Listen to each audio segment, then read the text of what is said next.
Hey guys, welcome back to the BuzWeaver channel. Yes, on a casual Friday, so this will be a very casual video, but it's a very important video and a top story and or breaking news actually, although we do the Friday vlog or vlog for those of you who like pronouncing it that way. But nonetheless, guys, here we go. From the Post-Millennial, breaking, Kamala secures Dem nomination without winning single primary in virtual roll call. Wow, the people who, remember, these are the people who are all about protecting democracy. The outpouring of support we have witnessed for the vice president has been unprecedented. I couldn't agree more. It's absolutely unprecedented what has happened in 9 days. Ladies and gentlemen, in 9 days. From Reuters, Biden says he's passing the torch to defend democracy. In speech from Oval Office. Now, of course, this was July 25th when the article was updated, but from July 24th is when he passed the torch. So that was 9 days ago. In 9 days, ladies and gentlemen, Kamala Harris has gone from near obscurity to being almost tied with Donald Trump in favorability, being almost tied and surpassing him in some states. Absolutely phenomenal. So when we say here on the BuzWeaver channel that the Establishment Uni-party has a direct impact in our elections, in our democracy, and our constitutional republic. We're not a democracy. We're a constitutional republic with democratically elected officials. So they don't even get that right. They can't even get the simple things right. And they don't want it to be right. They just want you to believe what they say. Kamala Harris has secured the Democrat Party's nomination for president without winning a single primary. Democracy. She gained this advantage through virtual roll call staged by the Democrat National Committee in advance of their convention in Chicago in August. I love the word staged because it's exactly the way it is. This is all contrived. This is all planned. This is all the trials against Donald Trump. The lawfare against Donald Trump is yet another contrived, staged, orchestrated absurdity by them. Now, the Democrats have had a terrible time each time they've had their convention in Chicago. You may remember in 1968, Sirhan Sirhan, a Palestinian Jordanian man who was convicted of assassinating Senator Robert F. Kennedy Jr., a younger brother of American President John F. Kennedy, and a candidate for the Democratic nomination in 1968. That was in Chicago. Not to mention the protest going on there during Vietnam. Harris, for enough delegates in that virtual roll call who were designated for Joe Biden by voters who voted for Joe Biden, not Kamala Harris. And it's important that you pronounce her name correctly, ladies and gentlemen, because as we see here from Morning Joe on MSNBC from Minka, says mispronouncing Kamala is a hate campaign. Right. And then, of course, from Maxwell Frost says, anyone who calls Kamala Harris a DEI candidate, that would be diversity, equity, and inclusion candidate, is actually calling her the N-word. And here's what's fascinating. When we say here on the BuzWeaver channel that the establishment has hijacked our culture, hijacked our institutions, hijacked our language, this is what I'm talking about.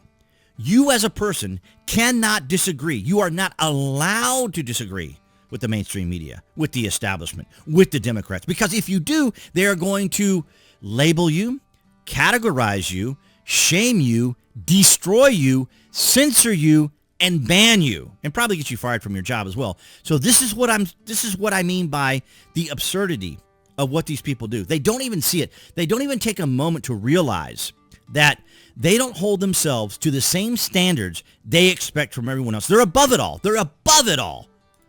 Absolutely extraordinary. DNC Chair Jamie Harrison praised Harris. Okay. The outpouring of support, he continued, okay, we have witnessed from, is unprecedented.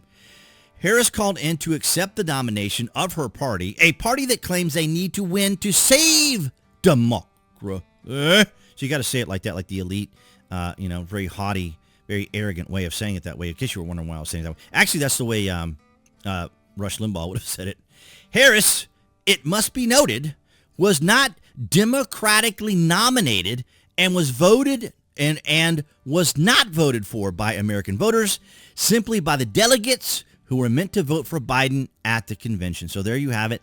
Ladies and gentlemen, the people, the organization, the party that is all about protecting democracy is over here trying to tell us that, the voters aren't important to us enough. The voters aren't important. We can't trust the voters. Okay, we can't trust the voters. We can't trust the American people to think for themselves and to make decisions for themselves. That's why we're here. We, the government, that's why we're here. We're here to help you.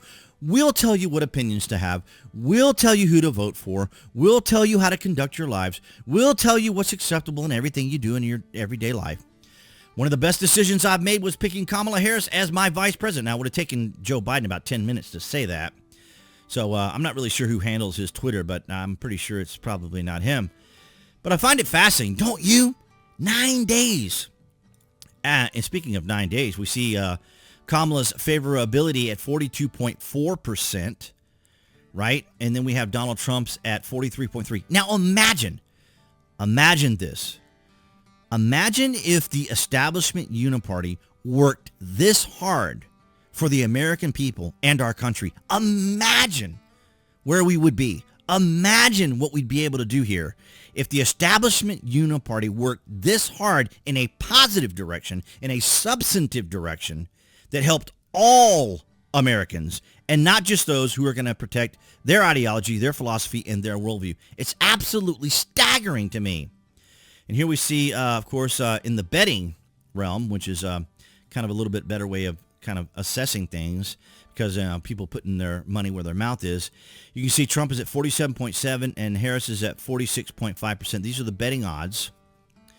Now, of course, as I mentioned before, Hillary Clinton was leading Donald Trump in double digits in 2016. This is from October 23rd, 2016, as we've covered here before. Hillary Clinton has a 12-point lead over Donald Trump and has reached 50% support nationally among likely voters. A new ABC new tracking poll shows, well, now we know how terrible and unreliable tracking is of polling by the mainstream media because, of course, Donald Trump ended up winning. But while I enjoy my coffee here for a moment, I want you guys to take a listen to our good buddy Tim Pool explain this because this is absolutely extraordinary. Remember, 9 days. 9 days. Then you've got Trump up 2. You've got Rasmussen with Trump up 7. That may be wishful thinking, but I kind of believe it. All in all, in aggregate, Donald Trump against Kamala Harris up 2 points. I'm going to tell you, my friends, I am not convinced that Kamala Harris will even be the nominee. But let's take a look at what matters. First, I want to pull up 270 to win. It's a fun website. We love 270 to win. And make sure that we reset this map because this is the current map they have. And it shows Republicans with 251 electoral votes, Democrats 226. But it's all meaningless now. It's all completely meaningless because Joe Biden dropped out of the race and the polling is nothing. So let's do this. Arizona, Trump is up 4.2 according to the Real Clear Politics average. So you've got, going back to the earlier in the month, I don't know if Trump plus 8 matters all that much. So it's hard to say. Do we want to go just by the latest polls or by the aggregate when the polling data is like Joe Biden was just the nominee? I don't know. What do you do? You know what I mean? Let's, I want to make sure I get the exact date.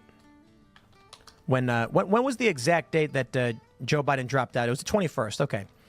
So taking a look at this, when you've got Hill Emerson after the 21st and Morning Consult, I don't know if plus 4.2 is. I'm going to skip this up a bit, guys. I would say plus 8 and plus 6. Those are pre. I think we should, and some people might listen. Wisconsin looks like you've got a tie. It looks like it's going to go Harris plus 1. You've got 3 polls after Harris joined the race. A tie, Trump up 1, Harris up 2. If you break it down, she has the slight edge. They give Trump the edge with 0.2 only because of pre-Joe Biden dropout. So this means that Wisconsin, Harris. It's not looking good for Trump so far. What else do we got? Michigan is up next. Right now, Harris is up 11 points in Michigan. Okay, that's they're giving Michigan to Kamala Harris. For whatever reason, Michigan is going Democrat. And already you are in, it's getting dark right there.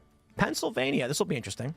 Donald Trump is the clear winner across the board in every poll. No question, Trump takes Pennsylvania. That puts Trump at 281 with current polling. Now, I want to make sure we get it all right, but I don't think we need anything more than this. If we go to North Carolina, Trump is the winner in North Carolina. We give him that. Georgia, Trump is the winner in Georgia. We'll give him that. And that's it.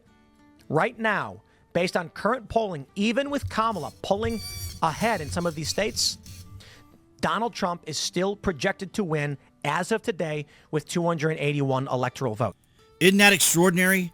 9 days. Now, he said that Joe Biden stepped down on the 21st, but that was technically when they were already trying to move him out. And then, of course, he gave his speech on the 24th. So I count it from when he actually announced it to the American people. But I find it absolutely extraordinary. I mean, what has happened here in the last 9 days, if not in the last 8 months. It's been absolutely incredible. But I do welcome your guys' likes, of course, to support the channel. Of course, below the video, you can find the various social media links that I belong to. So I would encourage you guys to follow me on the Twitters and other platforms that you probably use, like Instagram and so forth, because I'm there. And, of course, your likes and your shares and your comments are always helpful to the channel. And for everyone on New Tech, that's BitChute, Rumble, and Odyssey, thank you guys for all of your support. And now appearing there on the screen, that would be the channel icon for all of you watching here on YouTube. You guys can click on that to subscribe and select notifications so you'll know when there's content here on the channel. And I'll see all you guys in the next video.